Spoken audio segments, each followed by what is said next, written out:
السلام عليكم ورحمة الله. مرحبا بكم حبيباتي من جديد في قناة أفكار أم يوسف أو إيدي أم يوسف. نتمنى أنكم تكونوا كامل بخير وبصحة جيدة. إذا نبدأ على بركة الله. إذا كما شفتوا في الصور وصفتنا لنا اليوم هي عبارة عن القلوب والكنزة. إذا حبيباتي باش نعملوا وصفتنا لنهار اليوم نحتاج إلى البصلة. راح نقطعوها إلى جوانح. كذلك يعني راح نحتاج لهنا للفلفل الأخضر، وإذا كان عندكم فلفل أحمر وفلفل أصفر كذلك تقدروا تضيفوه. لهنا حبيباتي أنا الكنزة تاعي والكبدة يعني بعد ما غسلتهم مليح. الآن راح نبدأ يعني مباشرة راح نحط الكنزة.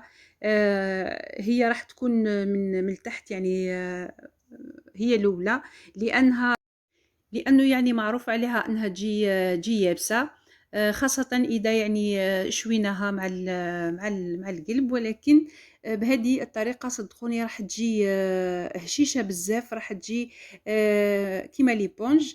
نتمنى حبيباتي أنكم تكملوا معايا حتى لنهاية الفيديو باش نتعرفوا على طريقة يعني طهي الكبدة، عفوا الكنزة والقلوب، ونتمنى أنها تعجبكم. اذا كما شفتوا انا لهنا ستفت الكنزه تاعي ما قلت لكم هي الاولى، حطيت فوق منها القلوب والخضر يعني اللي هي عباره عن البصل. كذلك البنات تقدروا تستعملوا الا البصل فقط اذا كان عندكم، اذا كان ما عندكمش الفلفل. كذلك انا لهنا حطيت الفلفل الحار يعني بلا ما ننسى. الآن حبيباتي بعد ما حطيت جميع المكونات الآن راح نضيف البهارات. هنا البنات أنا ضفت 2 ملاعق من الزيت، حطيت ملعقة من الفلفل، عفوا من الملح ماهيش يعني معمرة، لأنه من الأحسن ما نكتروش الملح، لأنه الملح نقدروا يعني نتحكموا فيه.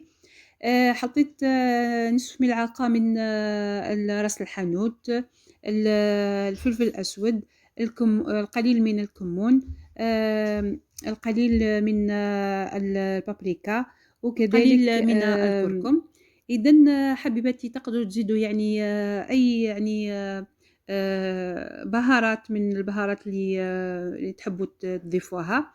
إذن حبيباتي لهنا بعد ما حطيت جميع المكونات يعني راح نخلط غير شوية ونخليها تتقلى فوق يعني فوق النار.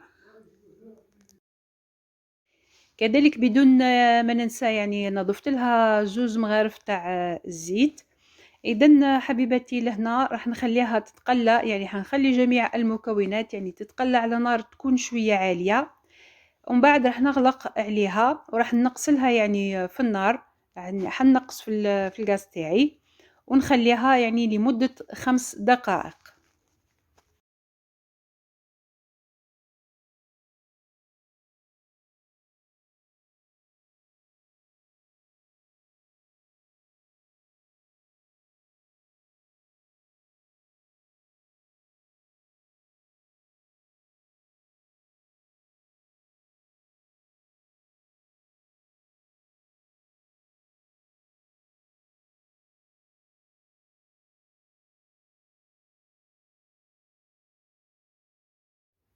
إذا بعد مرور ال5 دقائق راح نحل على البرمة تاعي. إذا كيما تشوفوا البنات لهنا بدات يعني تسيب في الماء، يعني كيما شفتوني أنا عفوا في المكونات يعني ما ضفتش ولا قطرة تاع الماء. إذا يعني لازمنا نتقيدوا بطريقة التحضير. كما قلت لكم البنات في الأول نزيدوا لها شوية في النار باش تتقلى فقط هذيك البصل والخضر باش تتقلى معاهم، ومن بعد راح نقص عليها وراح نقفل عليها يعني في الكوكوط ونخليها تطيب بعقلها.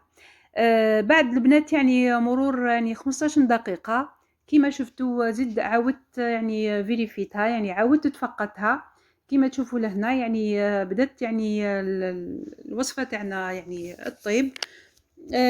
نخليها يعني فقط باش تنشف، يعني نحيت عليها الغطاء نخليها فقط باه تنشف وراح تكون يعني واجدة. إذا حبيباتي وصفتنا راهي وجدت. لنهار اليوم، نتمنى أنها تعجبكم. قبل يعني ما ننهي معكم هذا الفيديو، نذكركم بفوائد قلوب الدجاج، لأنها يعني مليئة أو غنية بالبروتين، وكذلك بالحديد، ولكن ما لازمش يعني نكثروا منها بزاف، لأن القلوب تاع الدجاج يعني غنية بالكوليسترول والدهون. إذن حبيباتي، نتمنى أنها عجبتكم وصفتنا لنهار اليوم، واللي مازال ما اشتركش في القناة نتمنى أنه يشترك في القناة باش يوصلوا كل ما هو جديد. وكذلك يعني ما تنسوش لي جيم أو لي كومنتير، ونتمنى لكم شهية طيبة، وإلى اللقاء إن شاء الله في فيديو القادم. السلام عليكم ورحمة الله تعالى وبركاته.